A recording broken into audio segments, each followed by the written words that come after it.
Hello,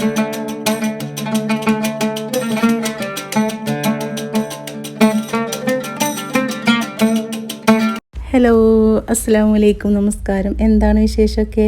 അപ്പോൾ ഇന്ന് ഞാൻ വന്നേക്കുന്നത് നോമ്പ് തുറക്കുന്ന സാധനങ്ങളായിട്ട് തന്നെയാണ് കേട്ടോ. അപ്പോൾ അതിൻ്റെ മുന്നേ എൻ്റെ വീഡിയോ ആദ്യമായിട്ട് കാണുന്നവരാണെങ്കിൽ, നിങ്ങൾക്ക് എൻ്റെ വീഡിയോ ഇഷ്ടപ്പെടുകയാണെങ്കിൽ, സബ്സ്ക്രൈബ് ചെയ്യാത്തവരാണെങ്കിൽ ഒന്ന് സബ്സ്ക്രൈബ് ചെയ്യൂ കേട്ടോ. അതുപോലെ ബെല്ലൈക്കൺ ഓൺ ആക്കിയൊക്കെ ലൈക്ക് ചെയ്യുക, ഷെയർ ചെയ്യുക, കമൻറ്റ് ചെയ്യുക. അപ്പോൾ ഇന്നത്തെ ഒരു ദിവസം തിരക്ക് പിടിച്ചൊരു ദിവസമായിരുന്നു കേട്ടോ. രാവിലെ പോയിട്ട് വൈകിട്ടാണ് വന്നത്. പിന്നെ എന്തെങ്കിലുമൊക്കെ നോമ്പ് തുറക്കാൻ ഉണ്ടാക്കണമല്ലോ എന്ന് വിചാരിച്ചിട്ട് പെട്ടെന്ന് ഉണ്ടാക്കിയെടുക്കാൻ പറ്റുന്ന സാധനങ്ങളാണ് ഉണ്ടാക്കിയിരിക്കുന്നത്.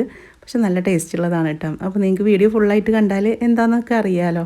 അത് അല്ലെങ്കിലും അത് അങ്ങനെയാണല്ലോ, കുറേ സമയം പിടിച്ചിട്ട് ഉണ്ടാക്കിയെടുക്കണേയും കാട്ടി നമ്മൾ പെട്ടെന്ന് എന്തെങ്കിലും ഉണ്ടാക്കിയെടുത്താൽ അതിനാണ് ടേസ്റ്റ് കൂടുക. നമ്മൾ കുറേ സമയം പിടിച്ചിട്ട് ഓരോന്നൊക്കെ ഉണ്ടാക്കിയെടുക്കാൻ കാട്ടി നല്ലത് ഇപ്പോൾ നമ്മളൊരു ഉള്ളി മുളകും കൂടി ഒന്ന് ചാരിച്ചിട്ട് ചോറുണ്ടാക്കി വയ്ക്കുക, അതിനല്ലേ പ്രത്യേക ടേസ്റ്റ് ഉണ്ടാവുക. അപ്പോൾ എനിക്ക് അങ്ങനെയാണ് തോന്നിയേക്കുന്നത്. അപ്പോൾ നിങ്ങളുടെ അഭിപ്രായം എന്താണെങ്കിൽ അത് കമൻറ്റിൽ പറയൂ കേട്ടോ. ഈ ഒരു സാധനം കാണുമ്പോൾ തന്നെ നിങ്ങൾക്കറിയാം എത്ര പെട്ടെന്ന് ഉണ്ടാക്കിയെടുക്കണതാണ്. നമ്മളൊക്കെ സ്കൂൾ വിട്ട് വരുമ്പോഴത്തേനും അമ്മമാരൊക്കെ ഉണ്ടാക്കി വെച്ചിരുന്ന ഒരു സാധനമാണല്ലേ. എത്രയും പെട്ടെന്ന് ഉണ്ടാക്കിയെടുക്കാൻ പറ്റും. അന്നൊക്കെ ഇതിന് ഭയങ്കര വിലയായിരുന്നു നമുക്ക് കഴിക്കാൻ വേണ്ടിയിട്ട്. ഇപ്പോൾ നമ്മളൊക്കെ ഉണ്ടാക്കി കഴിച്ചു തുടങ്ങിയപ്പോഴാണ് നമുക്ക് മനസ്സിലായത് ഇത് ഇത്രയേ ഉള്ളൂ പോലെയെന്ന്. അന്ന് ഇതെന്താ വെച്ചിട്ട് ഉണ്ടാക്കണമെന്ന് പോലും നമുക്കറിയില്ല. അന്ന് ഉണ്ടാക്കി വെക്കുക, നമ്മളെടുത്ത് കഴിക്കുക, അത്രയല്ലായിരുന്നു. പക്ഷേ ഇപ്പോഴാണ് നമ്മൾ അടുക്കളയിൽ കയറിയിട്ട് ഓരോന്നൊക്കെ ചെയ്ത് തുടങ്ങിയപ്പോഴാണ് അതിൻ്റെ ബുദ്ധിമുട്ടുകൾ അറിയണത്. അപ്പോൾ ഞാൻ പറഞ്ഞല്ലോ, ഞാൻ പുറത്ത് പോയി വന്നൊരു ദിവസമായിരുന്നു എന്ന്. അപ്പോൾ ആദ്യം തന്നെ വെള്ളമാണ് കലക്കി വെക്കണത്. അപ്പോൾ അതാ കുറേ ഫ്രൂട്ട്സുകൾ മുറിച്ചതായിട്ട് ഫ്രിഡ്ജിൽ ഇരിക്കുന്നുണ്ടായിരുന്നു. അപ്പോൾ അതെല്ലാം കൂടിയിട്ട് ഒരു ജ്യൂസ് അടിക്കാമെന്ന് വിചാരിച്ചിട്ടാണ്.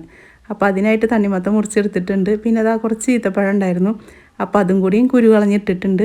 പിന്നെ ഷമാമിൻ്റെ ചെറിയൊരു പീസ് ഉണ്ട്, അപ്പോൾ അതും കൂടി ഇട്ട് കൊടുത്തിട്ടുണ്ട്. പിന്നെ അതാ മുന്തിരി, അപ്പോൾ അതിൽ ഒരു ഈത്തപ്പഴം കൂടി ഉണ്ടായിരുന്നു കേട്ടോ. അപ്പോൾ അതിൻ്റെയും കൂടി കുരു കളഞ്ഞിട്ട് അതും കൂടി ഇട്ട് കൊടുക്കുന്നുണ്ട്.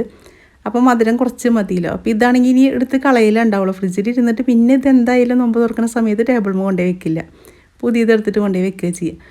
ഇതെന്തായാലും കളയാനും പറ്റില്ലല്ലോ. അപ്പോൾ ഇതെല്ലാം കൂടി അടിച്ചെടുത്ത് നമുക്കൊരു ജ്യൂസായില്ലോ. പിന്നെ ഇതാ ഒരു ഓറഞ്ച്, ഇത് പുളിയുള്ളതാണ് കേട്ടോ. അപ്പോൾ ഒരു പുളിക്ക് ചെറുനാരങ്ങ പിഴിഞ്ഞൊഴിക്കും വേണ്ടല്ലോ. അപ്പോൾ എല്ലാം കൂടിയിട്ട് അടിച്ചെടുക്കാമെന്ന് വിചാരിച്ചിട്ടാണ്. അപ്പോൾ നോമ്പ് തുറക്കുന്ന സമയത്ത് കായില്ല, ഇനി വേറെ ഒന്നും ഉണ്ടാക്കിയെടുക്കണ്ടല്ലോ. അപ്പോൾ അതാ അതും കൂടി അടിച്ചെടുക്കാൻ വേണ്ടിയിട്ടാണ് ഇതിലേക്ക് ഇട്ട് കൊടുക്കുന്നുണ്ട്. അപ്പോൾ അതിൻ്റെ കുരുവും നാരൊക്കെ കളഞ്ഞു കൊടുക്കുന്നുണ്ട് കേട്ടോ, അല്ലെങ്കിൽ കഴിക്കുമല്ലോ. അപ്പോൾ അത് അതിൻ്റെ കുരു കളയുന്നുണ്ട് കേട്ടോ. വലിയ കുരുവൊന്നും ഇല്ല, ചെറിയൊരു കുരു മാത്രമേ ഉണ്ടായിരുന്നുള്ളൂ ഈ ഒരു ഓറഞ്ചിൽ. അപ്പോൾ ഈ ഒരു സമയത്ത് കുറേ വെള്ളം കുടിക്കണം എന്നുള്ളൊരു ചിന്തയായിരുന്നു. അപ്പോൾ എന്ത് കലക്കി വെച്ചാൽ ആ മതിയാവുക എന്നറിയില്ലല്ലോ. അപ്പോൾ അത് ആവശ്യത്തിനുള്ള മധുരം കൂടി ഇട്ട് കൊടുത്തിട്ടുണ്ട്. ഈ ആവശ്യത്തിനുള്ള വെള്ളം കൂടി ഒഴിച്ച് കൊടുത്തിട്ട് അടിച്ചെടുക്കുക. അപ്പോൾ നിങ്ങളെ ഫ്രിഡ്ജിലൊക്കെ ഇതേപോലെ എടുത്തതിൻ്റെ ബാക്കി സാധനങ്ങളൊക്കെ ഇരിക്കുന്നുണ്ടെങ്കിൽ എല്ലാം കൂടിയിട്ടൊന്ന് അടിച്ചെടുത്തോളൂ. നമുക്ക് നോമ്പ് തുറക്കുന്ന സമയത്ത് കുടിക്കാമല്ലോ. വെറുതെ കളയണ്ടല്ലോ. ഇത്രയും നല്ല മാസമായിട്ട് നമ്മൾ സാധനങ്ങൾ കളയാന്ന് പറയുമ്പോൾ ഭയങ്കര വിഷമമാണ്. അപ്പം ഞാൻ അങ്ങനെയൊക്കെ അടിച്ചെടുക്കുക ചെയ്യാം കേട്ടോ. അപ്പോൾ അത് അടിച്ചെടുത്തിട്ടുണ്ട്. ഇനി ഒന്ന് അരിച്ചെടുക്കണം. തണ്ണിമത്തൻ്റെ കുരും എല്ലാം ഉണ്ടാവുമല്ലോ. അപ്പോൾ അത് അരിച്ചെടുക്കുന്നുണ്ട്. അപ്പോൾ ഈ ഒരു ചോറ്റും പാത്രത്തിലാക്കുകയാണെങ്കിൽ നമുക്ക് അടച്ച് വെച്ചിട്ട് ഫ്രിഡ്ജിൽ വെക്കുകയും ചെയ്യാം. നമ്മൾ നോമ്പ് തുറക്കുന്ന സമയത്ത് തണുക്കുകയും ചെയ്യില്ല. ജഗ്ഗിലൊക്കെ ആണെങ്കിൽ അത് വെക്കാനും ബുദ്ധിമുട്ടല്ലേ.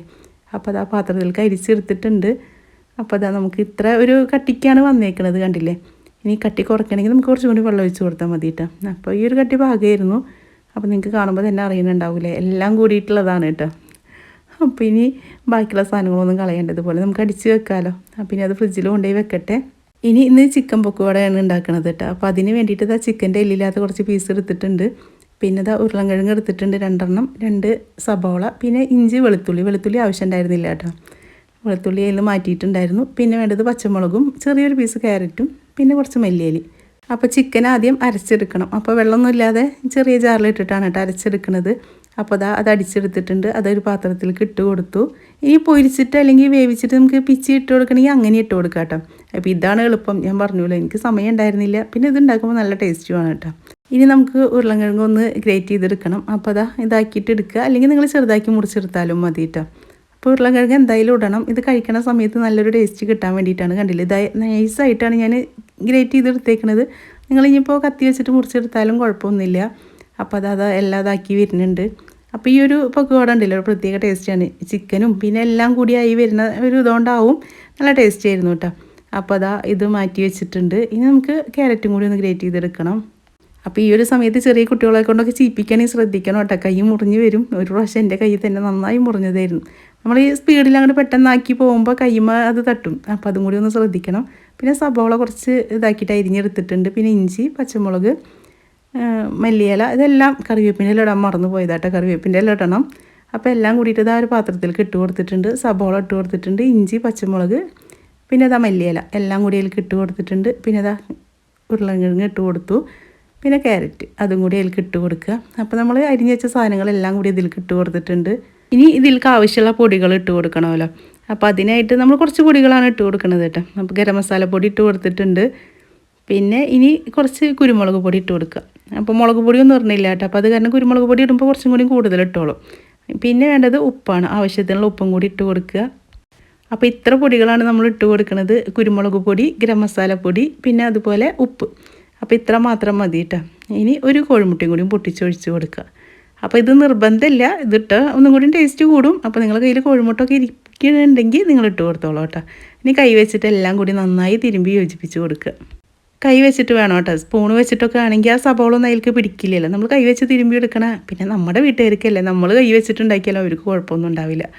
അപ്പോൾ അത് അങ്ങനെ ഒന്ന് എല്ലാം കൂടിയിട്ട് തിരുമ്പി യോജിപ്പിച്ച് കൊടുക്കുക. നമുക്ക് കടലമാവ് വേണം കേട്ടോ. അപ്പോൾ അത് ഞാൻ എടുത്ത് വെച്ചിട്ടുണ്ടായിരുന്നു. ഇതാ കുറച്ചീശായിട്ട് ഇട്ട് കൊടുക്കുക. കുറേ ആയിട്ട് ഒരുമിച്ചാണ്ട് ഇട്ട് കൊടുക്കരുത്. ഇതിൽ കുറച്ച് മതി. നമുക്കൊന്ന് കയ്യിൽ പിടിച്ചിട്ട് എണ്ണയിൽ ഇടാനുള്ള ഒരു അത്ര കടലമാവ് മതി. കൂടുതലായിട്ട് വേണ്ട. നമ്മൾ ഉള്ളിവടയൊക്കെ ഉണ്ടാക്കണ പോലെ കുറേ ഒന്നും ഇടണ്ട, കുറച്ച് ഇട്ട് കൊടുത്താൽ മതി. എന്നാലാണ് കഴിക്കുന്ന സമയത്ത് നമുക്ക് ഓരോന്നിങ്ങനെ വിട്ട് വരുന്ന പോലെ ആയിട്ട് കിട്ടുള്ളൂ. അല്ലെങ്കിൽ കടലമാവിൻ്റെ ആ ടേസ്റ്റാണ് കൂടുക. അപ്പോൾ അതും കൂടി ഒന്ന് ശ്രദ്ധിക്കണേ. പിന്നെ ഇതിൽ അപ്പസോഡ അങ്ങനെയുള്ള കാര്യങ്ങളൊന്നും ഇടണില്ല. പിന്നെ നല്ല ലൂസാക്കിയിട്ട് എടുക്കണില്ല. അപ്പോൾ ഞാൻ നിങ്ങൾക്ക് കാണിച്ചു തന്നല്ലോ, അതുപോലെയാണ് ആക്കിയെടുത്തേക്കുന്നത്. അപ്പോൾ അത് മാറ്റി വെച്ചിട്ടുണ്ട്. ഇനി നമുക്ക് ബ്രെഡ് പൊരിച്ചെടുക്കാൻ വേണ്ടിയിട്ടാണ്. ഞാൻ മുന്നേ പറഞ്ഞിട്ടുണ്ടായിരുന്നില്ല, നമ്മളൊക്കെ സ്കൂൾ വിട്ട് വരുമ്പോഴത്തേനും ഉണ്ടാക്കി വെക്കുന്ന ഒരു സാധനമാണ്. ഒരു 5 മിനിറ്റിൻ്റെ ഉള്ളിൽ ഉണ്ടാക്കിയെടുക്കാൻ പറ്റും. ഭയങ്കര രസമുള്ളൊരു സാധനമാണ് അല്ലേ ഇത്. എത്ര കഴിച്ചാലും മതിയാവാത്തതാണല്ലേ. അപ്പോൾ 2 മുട്ടയിലേക്ക് ആവശ്യത്തിനുള്ള ഉപ്പിട്ട് കൊടുത്തിട്ടുണ്ട്. ഇനി ഏലക്കായൊക്കെ ഇഷ്ടമുള്ളവരാണെങ്കിൽ അതിൻ്റെയൊക്കെ പൊടി ഇട്ട് കൊടുത്തോളൂ കേട്ടോ. അപ്പോൾ ഞാൻ അങ്ങനെ ഒന്നും ഇട്ട് കൊടുത്തിട്ടില്ല. 2 കോഴിമുട്ടയും പിന്നെ കുറച്ച് പഞ്ചസാര ഇട്ട് കൊടുത്തിട്ടുണ്ട്. പിന്നെ ഇതാ ബ്രെഡ്. നമുക്കൊരു പെട്ടെന്ന് വിരുന്നുകാരൊക്കെ വന്നാൽ ഉണ്ടാക്കി കൊടുക്കാൻ പറ്റുന്നതാണല്ലേ ബ്രെഡ് പൊരിച്ചത്. ഇനി അതവിടെ ഇരിക്കട്ടെ. അപ്പോഴത്തേനും നമുക്ക് എണ്ണയൊക്കെ ചൂടായി വന്നിട്ടുണ്ട്. പൊക്കവട ഉണ്ടാക്കിയെടുക്കാം. അപ്പോൾ അത് കൈ വെച്ചിട്ട് ചെറുതാക്കി ഇട്ട് കൊടുത്താലും മതി, അല്ലെങ്കിൽ സ്പൂൺ വെച്ചിട്ട് ഇട്ട് കൊടുത്താലും മതി. കൈ വെച്ചിട്ട് ഇട്ട് കൊടുക്കുമ്പോൾ നമുക്ക് അതിൻ്റേതായ ഷേപ്പിൽ വരും കേട്ടോ. അപ്പോൾ ഞാൻ ആദ്യം സ്പൂൺ വെച്ചിട്ടാണ് ഇട്ട് കൊടുക്കുന്നത്. ഇനി വേവിച്ചെടുക്കലുണ്ട്, മൊരിപ്പിച്ചെടുക്കല്ലേ വേണ്ടുള്ളൂ. അപ്പോൾ 2 സൈഡൊക്കെ അങ്ങോട്ടും ഇങ്ങോട്ടും മറിച്ചിട്ട് കൊടുത്തിട്ട് ഒന്ന് മൊരിപ്പിച്ചിട്ട് എടുത്താൽ മതി. കണ്ടില്ല, ഓരോ ഭാഗമായി തുടങ്ങിയിട്ടുണ്ട്. ഇനി മറിച്ചിട്ട് കൊടുക്കുക. ആ ഒരു പത വരില്ല, അത് നിന്ന് തുടങ്ങിയാൽ തന്നെ ഒരു ഭാഗം വെന്തു എന്ന് നമുക്ക് മനസ്സിലാവും. അപ്പോൾ അത് മറിച്ചിട്ട് കൊടുക്കുക. കണ്ടില്ലേ, കൂടുതൽ പണികളൊന്നുമില്ല. നമുക്ക് പെട്ടെന്ന് ഉണ്ടാക്കിയെടുക്കുക. വഴറ്റണ്ട അല്ലെങ്കിൽ പുഴുങ്ങണ്ട, അങ്ങനെ ഒന്നും വേണ്ടല്ലോ. പെട്ടെന്ന് എല്ലാം കൂടി അരിഞ്ഞെടുത്തിട്ട് ഉണ്ടാക്കിയെടുക്കാൻ പറ്റുമല്ലോ. അപ്പോൾ നിങ്ങൾ ചിക്കൻ വെന്തിട്ടുണ്ടാവും എന്നൊക്കെ വിചാരിക്കുന്നുണ്ടാവും. ചിക്കനൊക്കെ നന്നായി വെന്തിട്ടുണ്ടാവും കേട്ടോ. നമ്മൾ എണ്ണയിൽ മുരിപ്പിച്ചിട്ട് എടുക്കുകയല്ലേ. അപ്പോൾ അതായിട്ടുണ്ട്. അപ്പോൾ അതെടുത്തു. ഇനി രണ്ടാമതേയും കൈ വെച്ചിട്ട് ഉണ്ടാക്കിയെടുക്കുന്നുണ്ട്. അപ്പോൾ അതിനാണ് ഒന്നും കൂടി ഷേപ്പായിട്ട് വരുന്നത് കേട്ടോ. നമ്മൾ കൈ കൊണ്ട് ഇങ്ങനെ നുള്ളി ഇട്ട് കൊടുത്താൽ മതി. ഇനി നിങ്ങൾക്ക് പെരിഞ്ജീരകമൊക്കെ ഇഷ്ടമാണെങ്കിൽ പെരിഞ്ജീരകം നമ്മുടെ ഇഷ്ടത്തിലുള്ള മസാലകൾ കൂട്ടിയിട്ട് ഉണ്ടാക്കിയെടുക്കാം കേട്ടോ. അപ്പോൾ ഞാൻ കുറച്ച് മസാലയിലാണ് ഉണ്ടാക്കിയെടുത്തത്, കൂടുതൽ മസാല വേണ്ടല്ലോ എന്ന് വിചാരിച്ചിട്ട്. അപ്പോൾ അതും കൂടി ആയിട്ടുണ്ട്. ഇനി നമുക്ക് ബ്രെഡ് പൊരിച്ചെടുക്കണം. അപ്പോൾ അതിനായിട്ട് ഞാൻ പാനിലേക്ക് ഒഴിച്ച് കൊടുത്തേക്കുന്നത് വെളിച്ചെണ്ണയാണ്. നെയ്യ് ഇഷ്ടമുള്ളവരാണെങ്കിൽ നെയ്യ് ഒഴിച്ച് കൊടുത്തോളൂ കേട്ടോ. അപ്പോൾ അതാ വെളിച്ചെണ്ണ ഒഴിച്ച് കൊടുത്തിട്ടൊന്ന് ആയി വന്നിട്ടുണ്ട്. അപ്പോൾ അതാ ബ്രെഡ് 2 ഭാഗം മുക്കിയെടുത്തിട്ട് അതിലേക്ക് ഇട്ട് കൊടുക്കുക. ഈ ഒരു ബ്രെഡ് കഴിക്കാത്ത 90s കിഡ്സ് ഉണ്ടാവില്ല അല്ലേ. നമ്മളൊക്കെ സ്കൂൾ വിട്ട് വരുമ്പോഴത്തേനും വീട്ടിലുണ്ടാക്കി വെക്കുന്ന ഒരു സാധനമാണ്. പിന്നെ അതുപോലെ നമുക്ക് ആ ഒരു സമയത്തൊക്കെ വിരുന്നേരൊക്കെ വന്നാൽ വീട്ടിൽ പെട്ടെന്ന് ഉണ്ടാക്കി കൊടുക്കുക ഈ ഒരു സാധനമാണ്. അന്നൊന്നും അങ്ങനെ വലിയതായിട്ട് എണ്ണക്കടികൾ ഉണ്ടാക്കുക അല്ലെങ്കിൽ പുറത്തുനിന്ന് മേടിച്ച് കൊടുക്കുകയൊന്നും ചെയ്യില്ലല്ലോ. ആരെങ്കിലും വിരുന്നേരൊക്കെ വന്നാൽ പെട്ടെന്ന് വീട്ടിലുണ്ടാക്കി കൊടുക്കുക. അപ്പോൾ അന്നൊക്കെ വിരുന്നേര് വന്നാൽ ഇത് മുഴുവനും കഴിക്കരുതേ എന്ന് പ്രാർത്ഥിച്ചിരുന്നൊരു കുട്ടികളെ നമുക്ക് എല്ലാവർക്കും ഉണ്ടായിരുന്നു അല്ലേ. അവർ പോയതിൻ്റെ ശേഷം എല്ലാം എടുക്കാൻ പറ്റുള്ളൂ.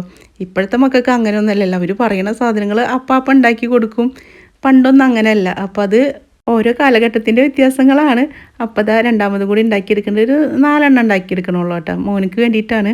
എനിക്ക് ബ്രെഡ് പൊരിച്ചതും കൂടി വേണമെന്ന് പറഞ്ഞപ്പോൾ എന്നാൽ പെട്ടെന്ന് ഉണ്ടാക്കിയെടുക്കാമല്ലോ വിചാരിച്ചിട്ടാണ്. ഇനി അഥവാ ഈ ബ്രെഡ് പൊരിച്ചത് കഴിക്കാത്തവരുണ്ടെങ്കിൽ ഇതുപോലെ ഒന്ന് ഉണ്ടാക്കി നോക്കി നോക്കുക കേട്ടോ. ഒരു പ്രാവശ്യം ഉണ്ടാക്കിയാൽ പിന്നെ നിങ്ങൾ ബ്രെഡ് കിട്ടി ഇതുപോലെ തന്നെ ഉണ്ടാക്കുള്ളൂ. അത്രയും ടേസ്റ്റാണ്. അപ്പോൾ ബ്രെഡ് പൊരിച്ചത് കഴിച്ചവരൊക്കെ ഉണ്ടെങ്കിൽ ഒന്ന് കമൻറ്റിൽ പറഞ്ഞോളൂ. അപ്പോൾ നിങ്ങൾക്ക് എൻ്റെ വീഡിയോ ഇഷ്ടപ്പെട്ടെങ്കിൽ സബ്സ്ക്രൈബ് ചെയ്യാത്തവരാണെങ്കിൽ ഒന്ന് സബ്സ്ക്രൈബ് ചെയ്യുക. അതുപോലെ ബെല്ലൈക്കൺ ഓണാക്കി വെക്കുക. ലൈക്ക് ചെയ്യുക, ഷെയർ ചെയ്യുക, കമൻറ്റ് ചെയ്യുക. അതുപോലെ എന്തെങ്കിലും കുറവുകളും കുറ്റങ്ങളും നല്ലതും എല്ലാം ഉണ്ടെങ്കിൽ നിങ്ങൾ കമൻറ്റിൽ പറഞ്ഞോളൂ. അപ്പോൾ എനിക്ക് പുതിയതായിട്ട് വീഡിയോ ഒക്കെ ഇടുമ്പോൾ അതിൽ മാറ്റങ്ങൾ വരുത്താമല്ലോ. അങ്ങനെ നമ്മുടെ നോമ്പൊക്കെ കഴിയാനായി തുടങ്ങി. അൽഹംദുലില്ലാ ഇതുവരെ നമുക്ക് വീഡിയോ ഇടാനും പറ്റി. അപ്പോൾ ഇൻഷാ അല്ലാഹ് ഇതിലും നല്ലൊരു വീഡിയോ ആയിട്ട് നമുക്ക് അടുത്ത ദിവസം കാണാം.